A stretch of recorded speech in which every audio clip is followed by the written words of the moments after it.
এখন যেই জায়গাটায় বসে আছি, যদি বলি এই জায়গাটা তৈরি হওয়া শুরু হয়েছিল 1841 খ্রিস্টাব্দে। ঠিক ধরেছেন, প্রায় 150 বছর হতে চলল এই জায়গাটা তৈরি হওয়ার শুরুয়াত হয়েছিল। আজকে এমনই একটি জায়গায় আমরা রয়েছি। এই জায়গাটি মোটামুটিভাবে 1841 খ্রিস্টাব্দে তৈরি হওয়া শুরু হলেও এটি সম্পন্ন হয় 1861 খ্রিস্টাব্দে। আর আজকে 2025 সালে দাঁড়িয়ে এই জায়গার যখন প্রায় 130 বছর অতিক্রান্ত, তখন আমরা এই জায়গায় ঘুরতে এসেছি। এবং এই জায়গাটি কলকাতা থেকে বেশি দূরে নয়, হুগলি জেলার ব্যান্ডেলে অবস্থিত একটি ঐতিহাসিক জায়গা, যা ইসলামিক স্থাপত্য এবং শিল্পকর্মের নিদর্শন নিয়ে আজও মাথা উঁচু করে দাঁড়িয়ে আছে। কোন জায়গা, সেই জায়গারই সম্পূর্ণ ভিডিও থাকবে আজকে এই পর্বে। আপনারা দেখছেন the travel fever YouTube channel, আমি সায়ন্তন চক্রবর্তী। চলুন আজকের ভিডিওটি একটুও স্কিপ না করে পুরো ভিডিওটি দেখুন, তার কারণ আজকের এই ঐতিহাসিক জায়গার বাংলার ইতিহাসে, ভারতবর্ষের ইতিহাসে রয়েছে একটি অত্যন্ত তাৎপর্যপূর্ণ গুরুত্ব। চলুন সরাসরি ভিডিওতে প্রবেশ করা যাক। দেখতে পাচ্ছেন পাশে রয়েছে তাজিয়া। ইসলাম ধর্মাবলম্বীরা মহরমে এই তাজিয়া ব্যবহার করে। স্বাভাবিকভাবেই বুঝতে পারছেন আজকে যেই জায়গাটিতে এসছি, সেই জায়গাটি ইসলাম ধর্মাবলম্বী বা মুসলিম মানুষদের একটি তাদের ধর্মচর্চার জায়গা। ঠিক ধরেছেন, আজকে যেই জায়গায় এসছি সেটি ইসলামিক স্থাপত্য এবং মুসলিমদের ধর্ম পালনের একটি জায়গা। যদি আমার পিছনটায় আপনারা দেখেন, যেমনটা এখানে দেখা যাচ্ছে যে সামনে দেখুন দুটো বড় ক্লক টাওয়ার রয়েছে, দুটো টুইন টাওয়ার রয়েছে। ঠিক এই টাওয়ারের মাঝখানে দেখা যাচ্ছে একটি ঘড়ি। এবং এই জায়গাটার এটাই বৈশিষ্ট্য, এই জায়গার এটাই বৈশিষ্ট্য যে দুটো টুইন টাওয়ার দেখা যাচ্ছে এবং মাঝখানে একটি ঘড়ি। আর এটা দেখেই মোটামুটি আপনারা বুঝে গেছেন যে আমরা এখন কোথায় দাঁড়িয়ে আছি।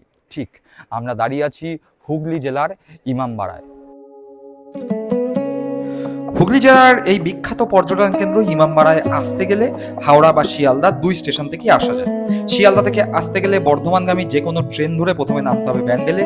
ব্যান্ডেল থেকে অটো বা টোটোতে সহজেই পৌঁছে যেতে পারবেন ইমামবাড়ায়। আর হাওড়া থেকে যারা আসবেন তারা হাওড়া ব্যান্ডেল লোকাল বা হাওড়া থেকে ব্যান্ডেলগামী যে কোনো ট্রেন ধরেও ব্যান্ডেল স্টেশনে নেমে এই ইমামবাড়ায় আপনারা অটো বা টোটোর মাধ্যমে পৌঁছে যেতে পারেন। আর এই ইমামবাড়ার বাইরে রয়েছে সাইকেল গ্যারেজ, যারা গাড়ি বা বাইকে আসবেন তারা এই গ্যারেজে রাখতে পারবেন। এবং ইমামবাড়ায় প্রবেশ মূল্য কিন্তু 20 টাকা।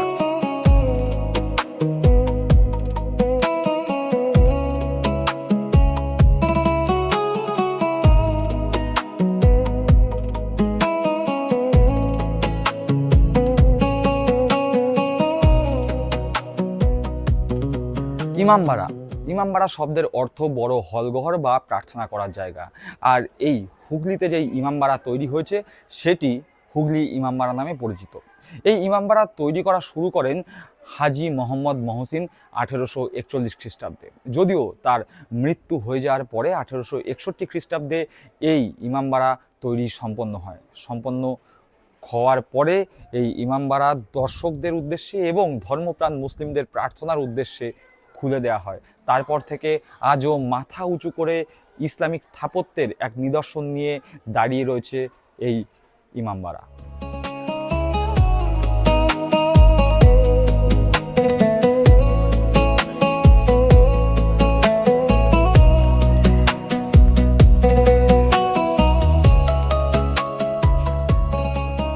ইমামবাড়ার দুদিকে রয়েছে দোতলা বাড়ি, মাঝখানে একটি জলাশয় মতো তৈরি করা হয়েছে এবং দুদিকে রয়েছে দোতলা বাড়ি, যার বর্তমানে যেই বাড়িগুলো মাদ্রাসা হিসাবে ব্যবহার করা হয়। কিন্তু এই বাড়ির দুই প্রান্তে যেই খিলানগুলো রয়েছে, যেই চলার পথগুলো রয়েছে, সেখানে এরকম রঙিন ঝাড়বাতি দেওয়া রয়েছে, যা ইতিহাসের সাক্ষী হয়ে এখনো দাঁড়িয়ে আছে। এরকম ঝাড়বাতি প্রত্যেকটি খিলানের মাঝখানে দেওয়া রয়েছে।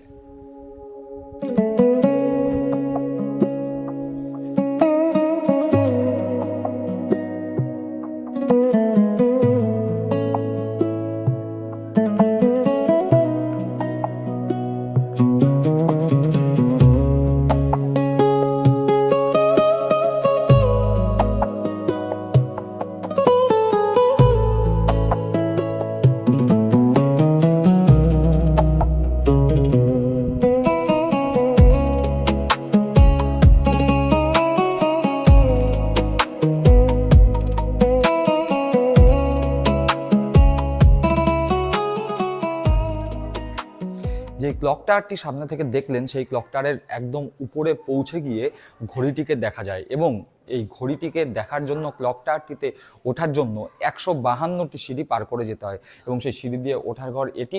এবং এক্ষেত্রে বলে রাখা ভালো যে এখানে শুধুমাত্র জেন্টস অনলি, অর্থাৎ এখান থেকে শুধু পুরুষরা উঠতে পারবে, আর ঠিক এর ওপাশে যেই ঘরটি রয়েছে সেখান থেকে শুধুমাত্র মহিলারা উঠতে পারবেন।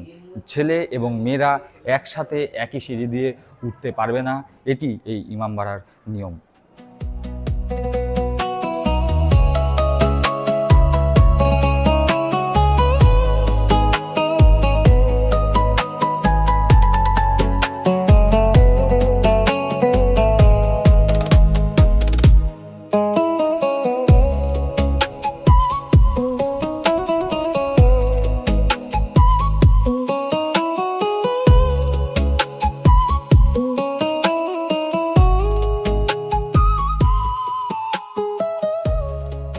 এই যে ইমামবাড়া, এই ইমামবাড়ার অর্থ হলঘর বা প্রার্থনা গৃহ।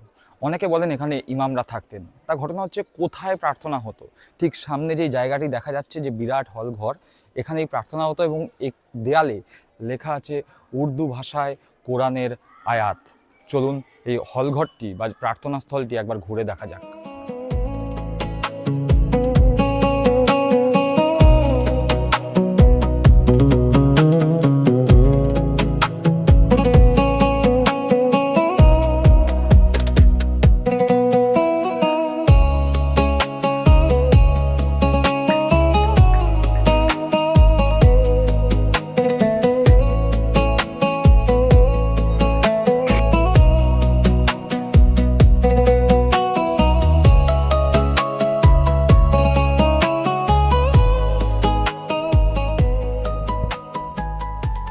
ক্লক টাওয়ারের পাশাপাশি এখানে আছে আরও একটি আশ্চর্য জিনিস, সেটি হলো সূর্য ঘড়ি। এই যে লেখা রয়েছে এই পথ দিয়েই যেতে হবে, আমরা যাব এই পথ দিয়ে, অর্থাৎ ইমামবাড়াকে সামনে রেখে তার বাহাত দিয়ে যেই গলিটি ঢুকে যাচ্ছে সেই গলি দিয়েই গঙ্গা তীরবর্তী অর্থাৎ হুগলি নদীর তীরেই রয়েছে সূর্য ঘড়ি। চলুন পিছন পিছন আসুন।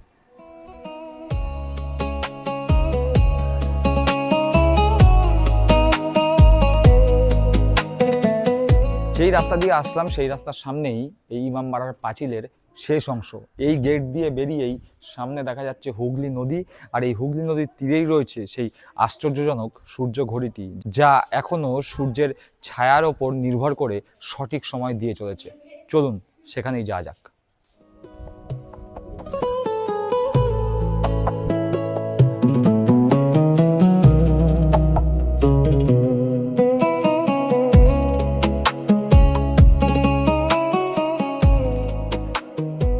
এটাই হলো সেই সূর্য ঘড়ি, যা এখনো সঠিক সময় দিয়ে চলেছে সূর্যের ছায়ার ওপর নির্ভর করে।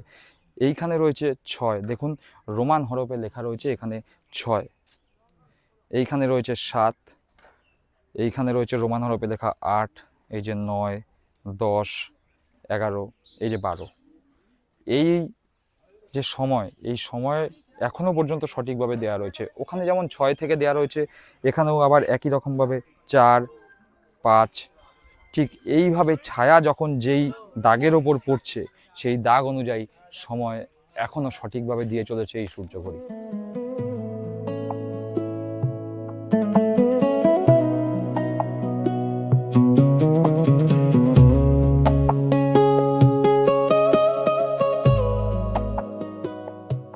ইমামবাড়ার দেয়ালের পিছনের অংশে রয়েছে ফার্সি এবং ইংরাজিতে ভাষা লেখা অনেক শব্দ, যেমন দেখুন এখানে দেখা যাচ্ছে উর্দুর পাশাপাশি ইংরাজিতে লেখা রয়েছে অনেক বাক্য।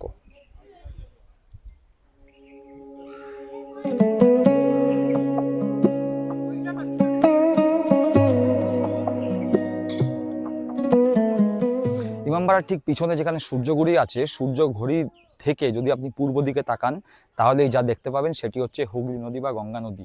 এই সেই গঙ্গায় যাওয়ার গেট, এবং এখান থেকে নৌকা পাওয়া যায়, যেই নৌকা করে আপনারা 150 বা 200 টাকার বিনিময়ে নৌকা ভ্রমণ করতে পারেন। আর আমরা যখন দাঁড়িয়ে আছি যেখানে, সেটা হলো ব্যান্ডেল, আর ঠিক এইখানকার গঙ্গা পার হলেই হালিশহর এবং নৈহাটি। তাই যারা মনে করবেন ফেরার পথে হালিশহর বা নৈহাটি থেকে বাড়ি ফিরবেন, তারা এখানে নৌকা পার করে হালিশহর বা নৈহাটি চলে যেতে পারেন।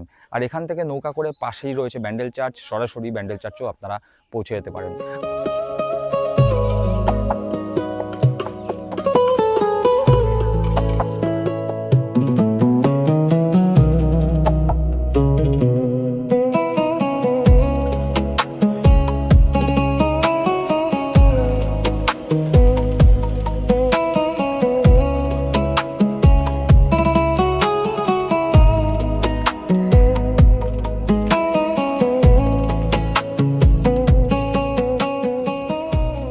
কেমন লাগলো আজকের পর্ব সরাসরি জানাবেন কমেন্ট করে। সকলে ভালো থাকবেন, সুস্থ থাকবেন। আর পরের পর্বে দেখা হচ্ছে আপনাদের সঙ্গে দ্য ট্রাভেল ফিভার ইউটিউবের পর্দায়।